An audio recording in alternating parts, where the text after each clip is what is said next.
আমার ভাইরা, আমরা দুইটা পয়েন্ট বললাম, কি আল্লাহ যেটা পারে ওইটা অন্য কেউ পারে, বিশ্বাস করার নাম শিরিক।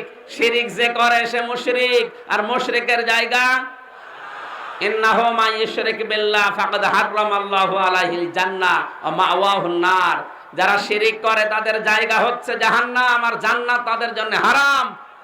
সুতরাং আমরা কোন শিরিকে যেন না যাই।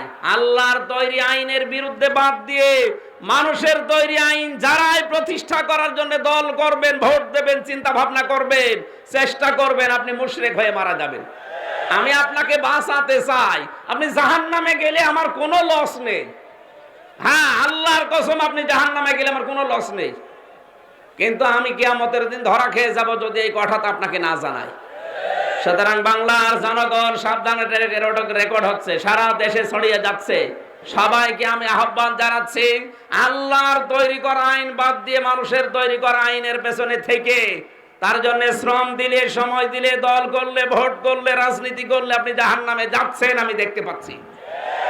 এরপরে বাকিটা আপনার বিবেকের উপরে। আর বিবেক অনুযায়ী যদি কাজ না করেন, আপনার উপরে ভুল চাপিয়ে দেবেন কে? দলিল কোথায় আছে? সূরা ইউনূস 11 নম্বর পারা 19 নম্বর পৃষ্ঠা 4 নম্বর লাইনের 100 নম্বর আয়াতের শেষের দিকে আছে। এত দলিল দিয়েও যদি কারো মন খারাপ হয়, আমার মনে হয় ওটা একটা টাটকা আবু জেহেল। আবু জেহেল এত খারাপ ছিল না। 2 নম্বরে আমওয়ালাহুম, আল্লাহ মাল কিনতে চান। মাল মানে আবুল মাল না, যেটা এই যে গতবার গেল কামাল, এই মাল না। মালের ব্যাখ্যা পেয়েছি আমি 4টা।